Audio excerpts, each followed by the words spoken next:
Yo, what's up guys, welcome back to another video. This is a reaction to 7 things America does better than the UK. I've just done a reaction to the opposite thing, so I thought it'd be cool to, do the opposite thing, right? And react to a video the other way around.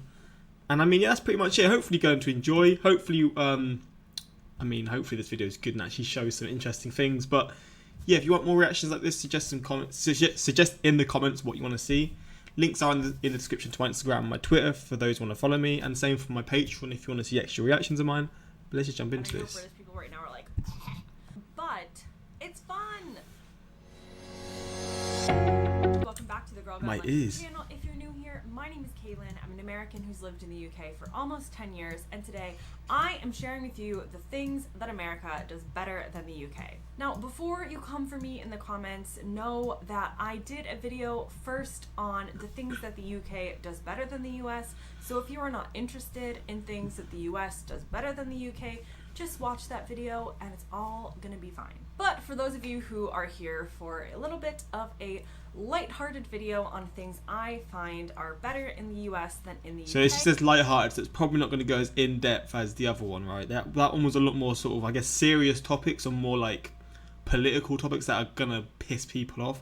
I don't know if this will be that case. So, I mean, this was the only video I could really find. I wanted to find one, but I couldn't really, other than the Lost in the Pond one, but I've already seen that, so. Keep watching.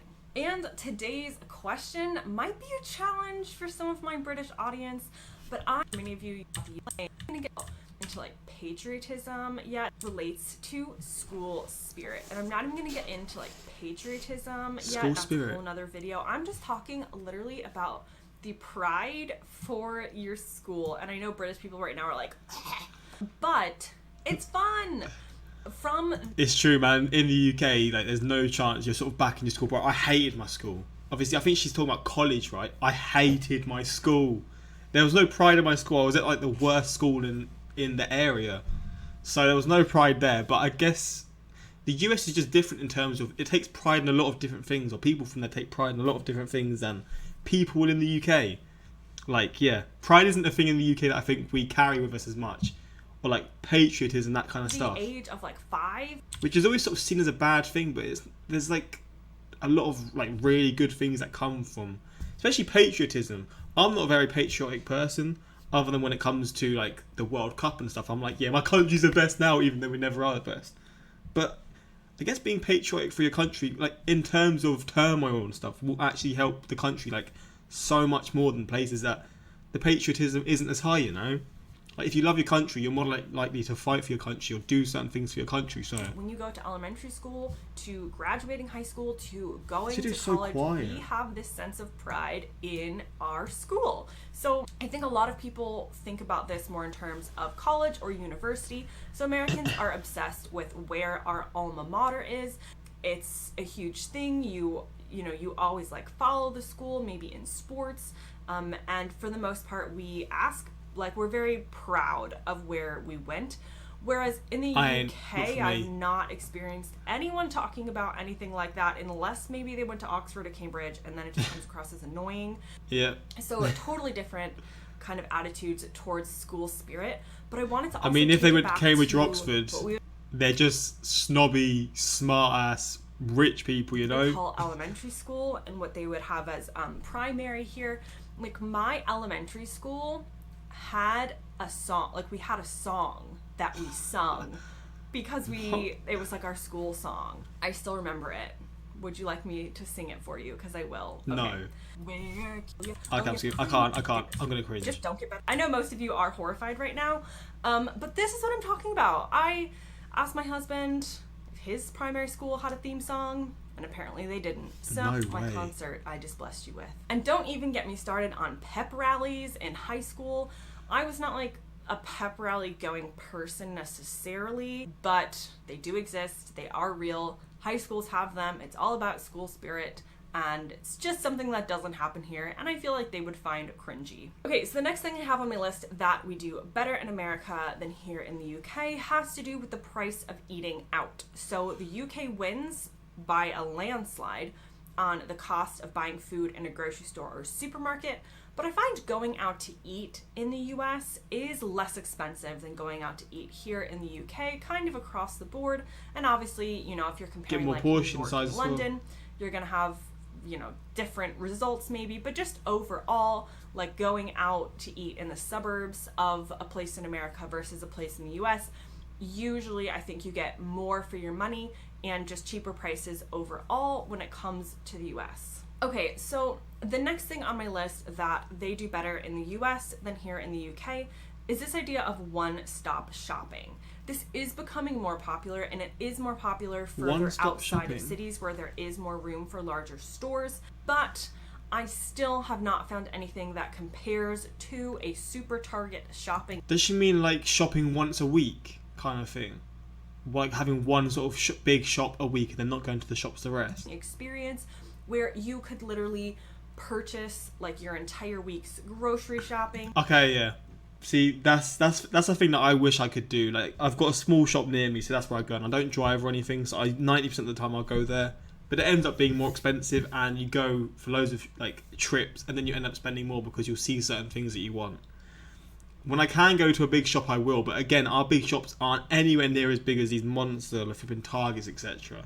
But I wish we had these monster shops that were just dotted around the city that you could just get anything from, man. You could buy new clothes. You could buy a camera. Wouldn't get clothes though. You could buy a water bottle. You could buy some books. Like, you can buy everything in that store that you need. We kind of have it, but not to this degree. And again, there are more and more stores that are kind of coming towards this way, but the shopping experience in them, they tend to feel a bit like warehousey as opposed to a Target, which is usually like gleaming and bright and just, you know, you want to spend hours in there. I'm not sure I've ever found a one-stop shopping place in the UK. I don't want to spend hours in a shop anyway.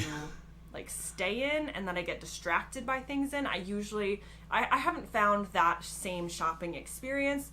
So I am going to say, I know British people are like, Americans always talk about Target. That's all you talk about. My husband is like, can a nation really be so obsessed with one store? And I'm like, absolutely. Yes, we can. And the other thing to mention is that, like, yes, you could go into an Asda, and often, like, in a bigger one, they will have clothes and food and books and things like that. But I would say that in general, like, maybe people aren't, like, interested in the Asda brand in terms of no chance, bro. And things like that. You don't catch me buying some Asda clothes or anything like that. Pretty like well-known brands or brands that have partnered up with different like well-known designers, and people actually might choose to go to Target to shop for clothes, whereas I'm not sure many people necessarily choose to go to Asda for whatever brands they have in their clothes, if that makes sense. And the next thing on my list that the US does better than the UK is optimism.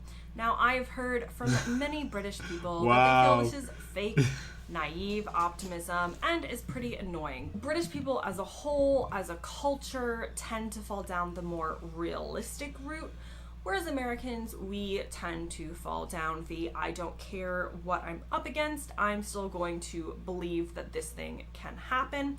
And I have definitely gotten into discussions with people in the comments about this trait of Americans or American culture, and I truly feel that it's still a better way to have grown up, and it's something that I like to take into my personal. To be fair, if you've been told that you can sort of achieve certain things that in school, like in the UK, say you want to be a football player or whatever it is, you'll be told certain things like, you're not going to be able to do this because there's so many people who do it, and like it's just hard to get. Like, you're always told the negatives of certain things, and you're sort of like given the idea of like, oh, so you're not going to be able to do this, so then do this instead, which is just working in an office or whatever it is.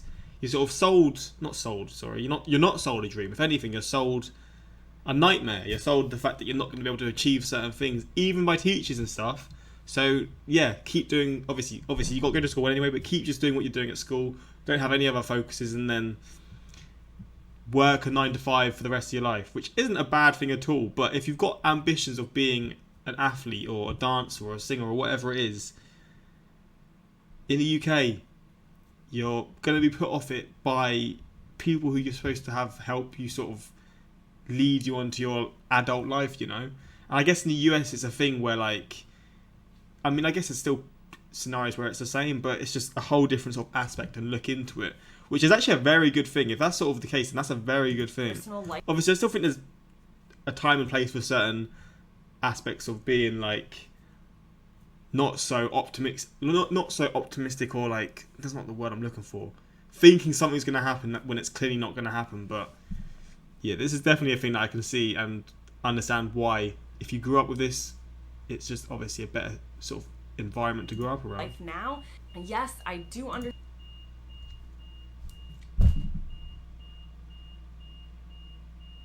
What is going on?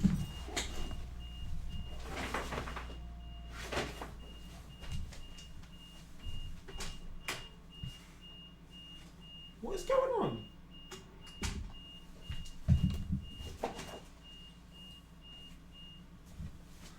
I thought there was a fire alarm. I don't even know if you can hear that. I thought the fire alarm was going. Understand that I'll keep that in, why not? Everything is possible, but believing that it is just a more fun way to go through life For than sure. believing It's true. that it isn't. And the more I talk to people here and the experience they've had in school and, you know, with their parents and things, I think in general in the US we really do support people who want to go off and do different things, whereas in the UK it definitely seems like you're met with a bit of like hesitation. Oh, is that really gonna work? Or oh, that's not going to work. Whereas in the US we're like, oh my god, you're gonna start a business where all you do is make purple shark shaped hats, and we're like, that's amazing, go for it. But I still think that's where it sort of comes to a line. There's a line where like you sort of like, you'll see that they're believing this is going to work and it's a false dream. So you've sort of, there's a level. I think optimism's always a good thing, but there's always a level to a point where I think obviously in this case this isn't going to be a thing. If someone's actually seriously going to start a business like that, I don't think there's going to be any Americans, or there's going to be a tiny amount that will be like, yo, you're going to be a billionaire from this. But again, maybe I'm wrong. Maybe that is just the sort of optimism that the majority of people have there. But again, I think it's definitely a mixture of the two that are good things, but optimism is a way better just personality trait and just a thing, like do it. I'm cultural excited. trait I'm in gonna general. share your link with all my friends. So we just have this kind of optimism towards things that I think is better than in the UK. Okay, the next thing America does better than the UK, hands down, not a question, is Halloween. We are obsessed with Halloween. It's like the second biggest holiday of the year besides Christmas. With Halloween and with Easter, I'm not even that fussed about it anymore. I mean, obviously it's a celebration, but this Easter I didn't do anything. I literally didn't do anything. Probably sounds quite depressing, but for me, obviously when I was a kid, we didn't celebrate. Well, we did celebrate. I got my eggs and stuff, but that was pretty much it. And now I'm not really fussed about getting eggs and stuff. Things like Halloween and Easter aren't necessarily holidays that I celebrate or am fussed about. Probably because when I was younger, it wasn't as big as she's saying as it is in the US. How it's just a big thing all year round. Like I'm sure, like in the US, like families will get together and have like Easter food, like just Easter meals or whatever it is. And like, there's obviously people that will do it here too, but nowhere near as common. And I mean, I guess with Halloween, the only real fun thing for me is getting drunk and stuff. But for some people, it's even bigger than Christmas.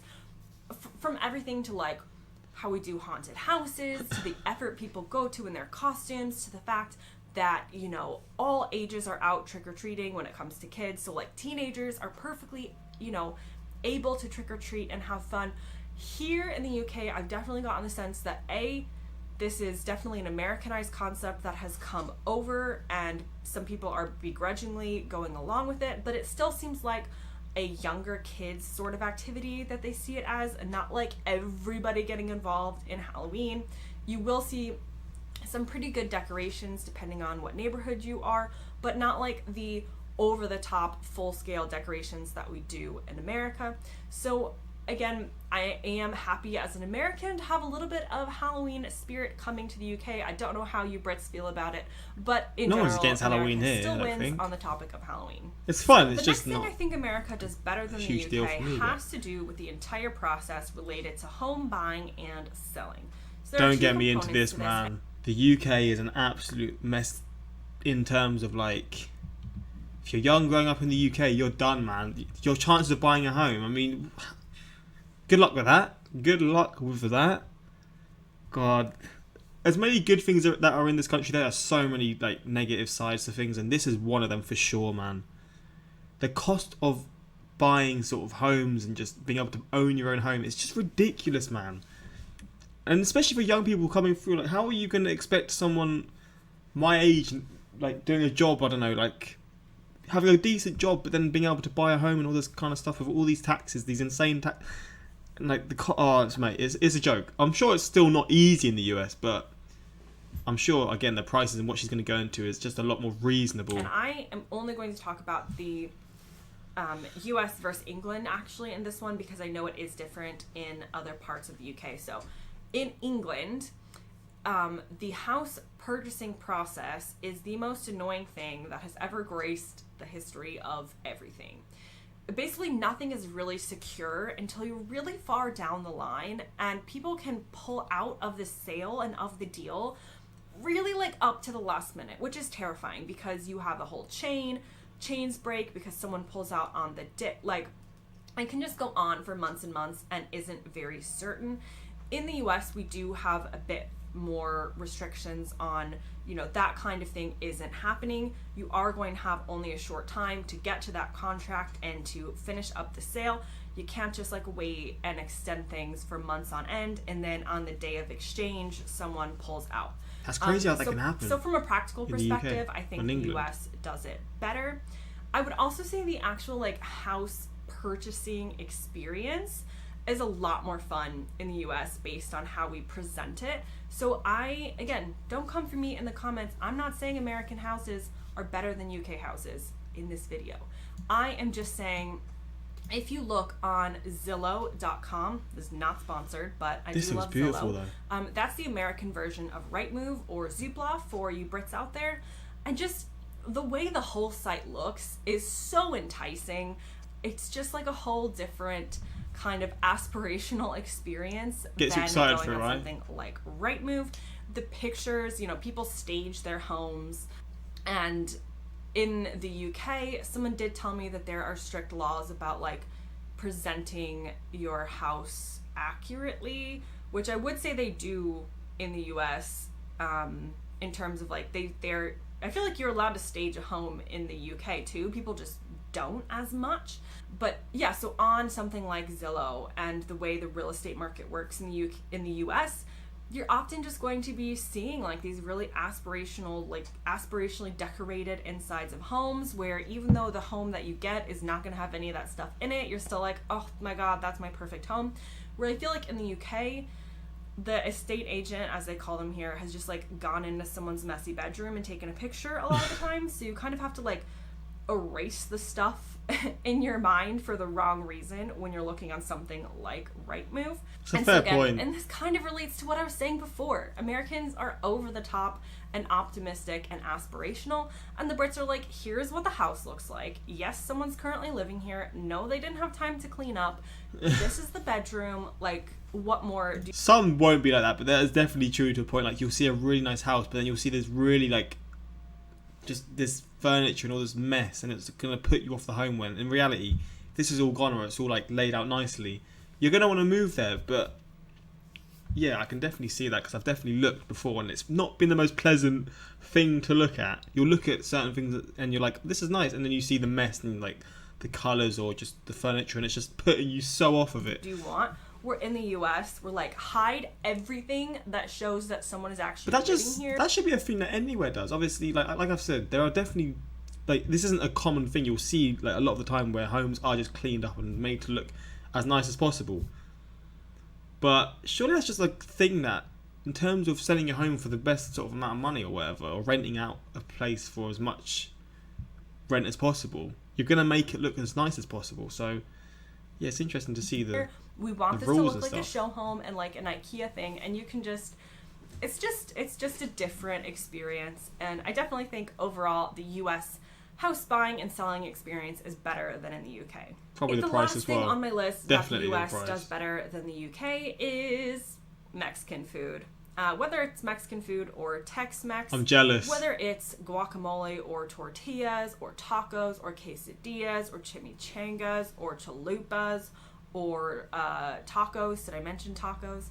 The US just does so much better than the UK. I'm jealous, the UK man. does have some winning cuisine in other areas. So, but I'm just comparing and saying in one cuisine, which is Mexican food, the US does much better.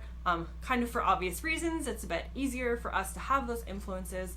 And I haven't necessarily found a Mexican food a Mexican restaurant in the UK that really matches what I'm used to in the US. So if anybody has any great recommendations of where to find good Mexican food in the UK, I'd like to know that too, man. I want to have some of the proper Mexican food experiences. things like the difference between a quesadilla and a burrito and a taco and a this and a that, and that's kind of more common knowledge in the US than it Not here. seems to be in the UK. I know now because I've actually started having Mexican food a bit more often, but back in the day I had no idea about the difference other than burritos and tacos. That was it. Okay, so that brings me to the end of That was literally it. But yeah, this is a fun little reaction to see how the US does certain things better. I think people who get angered by these videos, either way, it's just nothing to get yourself worked over, you know. It's just like you're just learning about certain things. I've never understood why people get so triggered by this sort of stuff, but hey, everyone's different. But hopefully you enjoy this reaction. And I mean, yeah, that's pretty much it. Until next time, like, subscribe. Peace.